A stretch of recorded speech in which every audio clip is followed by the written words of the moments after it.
Hi there! I once again have inadvertently created somewhat of a tomato jungle, if you will. These are my cherry tomatoes, and this is a 4-foot by 6-foot bed that has, if I remember, 6 or 7, maybe 8 cherry tomato plants. Let me turn the camera around to make this easy. And as you can see, I have quite a tangled mess. This right here is one cherry tomato plant. That right there, that's one. It at least has somewhat stayed vertical. In here, there is, I think, a mass of 2 or 3 that have kind of fallen over. Either the poles failed or they just got too big for the poles. I'm not sure. You can see there's tons of tomatoes all over them. But unfortunately, if there are some that are ripe, they're hidden. And this is not good. This is not a healthy situation when you have this many leaves and branches all clustered on top of each other. It is a recipe for fungal and other types of disease disasters. So I need to get in here, I need to thin out, and I need to support everything. So what I've done to start with is this guy had a big clump up there that was fallen over. So what I've done is I've tacked it up. I don't know if you can see the dark green, plasticky, stretchy tomato tape right there. So I've kind of just pinned that up there. I've also strung a black metal wire across here to get this guy back somewhat upright. I'm going to start by tackling this plant and cleaning it up and getting it re-supported. I will probably end up putting another wire about here so that then there's 2 to help, because these plants, based on last year, will get as tall as this guy here. And at some point I'll probably have to then top them, meaning cut off the top to keep them from continuing to grow taller.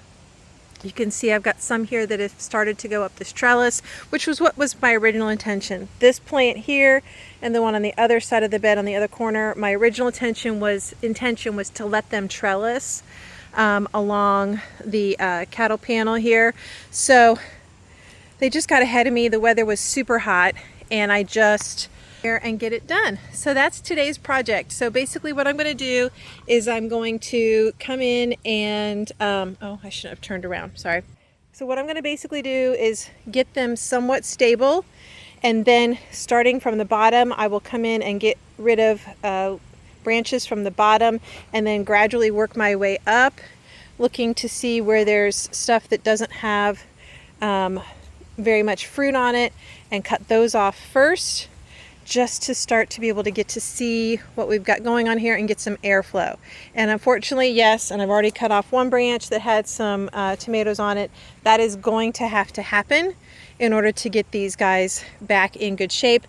They should recover just fine. Last year, I had to do something similar, and the plants looked like I was giving them a death sentence by the time I got done, but they all rebounded beautifully.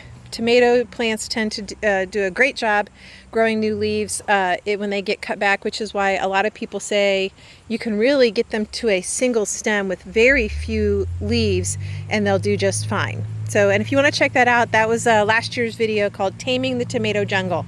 So I'm going to get going on this. I'll show you what it looks like when I'm done. All right. I think I'm done with the cherry tomatoes. As you can see, quite a difference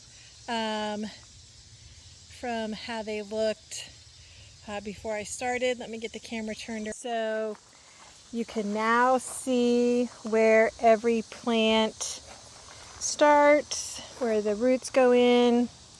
As you can see, I have taken quite a few leaves off. I've gotten all the branches better, kind kind of either supported or tied off to something. You can see lots and lots of green tomatoes. I picked off everything that looked like it was close or close-ish.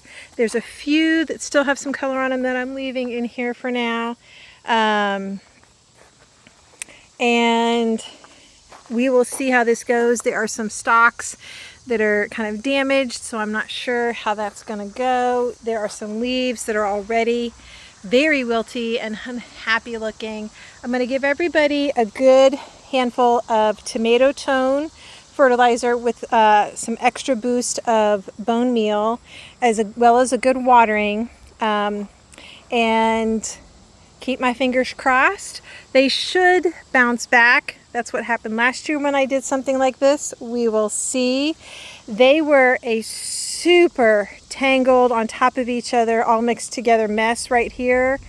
And that, I know, was part of why I have now ended up with some really bent in places stems. So we will see how well they bounce back from that. I think they'll be good, but there's also a decent chance that I'm going to lose the top parts of a lot of these plants. So we'll see. And then there's some, like right here, you can see where this main branch that goes up to quite a lot of tomatoes on this one big stem. We may lose that whole stem. We'll see. Hopefully it'll stay on and providing some nutrition long enough to let these at least get to a breaker stage, meaning they've started to turn color, at which point they could be picked and brought inside to finish ripening on the counter. So there we go, cherry tomato tangle untangled. Next up, to deal with the paste and slicing tomato section. This from here looks worse than it is. These actually are fairly well on their poles. And somehow we have a cherry tomato variety in here, of which type I have no idea. It's supposed to be a Sheboygan paste. These are obviously, to me, not paste tomatoes. Which I've been wondering. There have been, way too many clusters of blossoms tightly close together. That's usually a sign that you may have something more like a cherry. So I'm going to give this a hard prune and see what kind of tomatoes we end up with. But I do not need another big cherry tomato plant. And the rest of these, I'm just going to thin their leaves out a little bit and make sure that they are steady. There are a couple of the poles that are kind of leaning really bad, and I think I've got a couple back in this back row that are very unhappy and potentially maybe a loss. So I need to get this kind of cleaned up, and I will show you what these look like when I get that done. Well, there was more yuck than I realized with the slicing and paste tomatoes, so we will see. There are still a few leaves left on everything, and there are quite a few tomatoes on the vines. This is definitely a cherry and not the Sheboygan paste. I have on these gone around and placed and scratched in a mixture of some tomato tone and bone meal. I'm going to give everybody along here a little water as well. I've already done that over here with the cherries. So we will see. Hopefully this helps everybody be healthier and productive. Some of the tomatoes are starting to turn, but some of them look very blotchy, like maybe there were some sucking insects last year that were sucking on a lot of the tomatoes and leaving, like when you would cut them open, there would be like this white area. Kind of gross. I guess you can still eat them, but yuck.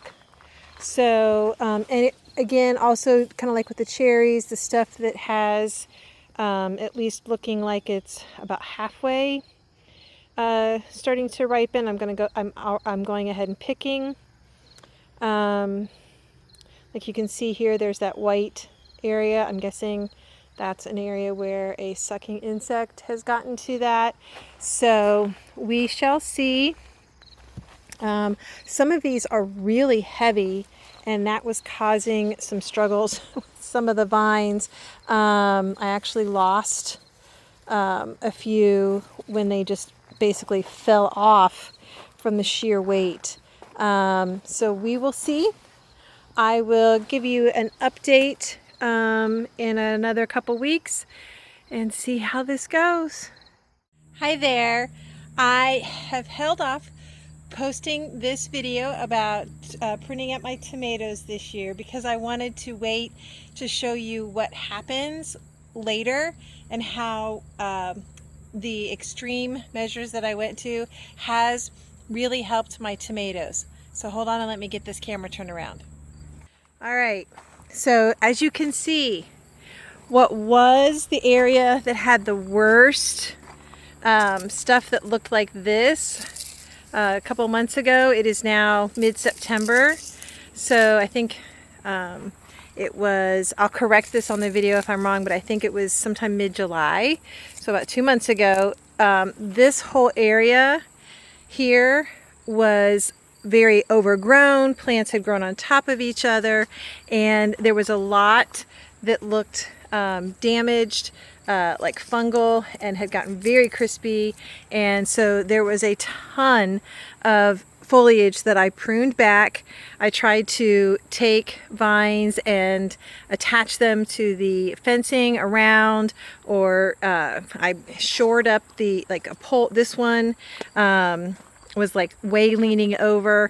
So as you can see, not only has foliage come back quite nicely, we are now also still having them, they have started to bloom again. I don't know if we have enough time left in our season here in Central Ohio for these blooms to turn into tomatoes, but you can see I have lots of green tomatoes on most of the plants. I'm trying to find another area here where, so you can see like here, here, and what I did not film, and here, like you can see a whole cluster of a paste Roma style plant that is doing really well. I have been able to, over the last month or so, be picking tomatoes, and I have made several jars, lots of jars of sauce. So, and here you can see some that are probably ready to be picked today. So most of the plants have bounced back from that severe pruning and have been continuing to produce even when they were severely pruned. You can see here we've got some that needs still some pruning, but that happens. Branches get broken and then they start to die. So, but you can see overall the plants really benefited from that severe prune. Now, I don't know if it's too bright, but as you can see, we're back to a very healthy collection of tomato plants. Even the cherries have bounced back really well, and they have been even more productive. I will tell you, this right here is a sun gold plant. This is all one plant. It has, like, all the way up here over the top, it has gone bonkers, and it has been very productive. And I think this has been my favorite snacking cherry tomato this year. I will definitely be growing these again. This year I also tried the purple bumblebee. It has done pretty well. Here's some you can see that are coming on. I just picked some of these yesterday. Its flavor is not quite as good to me as the pink bumblebee. Here is the one fatality from all that pruning that we had to do a couple months ago. This was a pink bumblebee, and I should have pulled it out. I just never got around to it. I thought maybe it might bounce back. It obviously has not. It just had too many branches all over the place, and in the process of trying to get it supported, I strung a couple of wires across here. There was just too many places that I think it got bent and broken, and it just didn't survive. So out of all the tomato plants, I really only had one fatality from that heavy pruning that we did a couple months ago. Everything else, it really helped. They have bounced back. You can see back over there are some of the Chadwick cherries. So the Sun Gold has done really well. That was a pink bumblebee. The other pink bumblebee, it has still been producing. Both of the purple bumblebees have been producing. Another one that I tried this year was Tropical Sunset. I will say, not terribly impressed with that one. It is supposed to be like a pale yellow, and it's supposed to get some little bit of striping in it, maybe kind of like a pineapple tomato, if you're familiar with those slicers. They just didn't have much flavor to me. I don't know if I just kept picking them not ripe or what, but that was one that I probably won't try again. But this is part of the one of the purple bumblebees. You can see cherry tomato plants, I'm learning, tend to be the most vigorous with their vining. Or at least very vigorous. This is a Chadwick cherry. It's just kind of a traditional, typical, standard type of cherry tomato. You can see maybe through there. I don't know if it'll focus on that. If I hold it still. And so it's just a really nice, and it's a little bit bigger. So they're nice because I can also use these with making sauce. Or if I slice them in slices, I could dehydrate them and then grind that up to make tomato powder, which you can then use to make tomato paste. So Chadwick cherries will definitely be always on my list. Pink bumblebees. This actually over here, by the way, is a Chadwick cherry, I think, that self-seeded. Let's see what else. The Sun Golds will be on the repeat list. And then I think next year, instead of purple bumblebee, I may try a couple other new ones to me. So anyways, I just wanted to give an update. The cherry and regular tomato pruning that we did a couple months ago really helped get these plants healthier. It helped them now after all of the rain that we had earlier this summer, we then now have been in the past month or so, 6 weeks, in more of a drought conditions. We've had hardly any rain. And so this year it has been feast on water or famine from the skies. So anyways, that's just to kind of finish off this tomato pruning video. I wanted to show you how it can really help save your tomato plants. Thanks for joining me here today at Susan's Garden.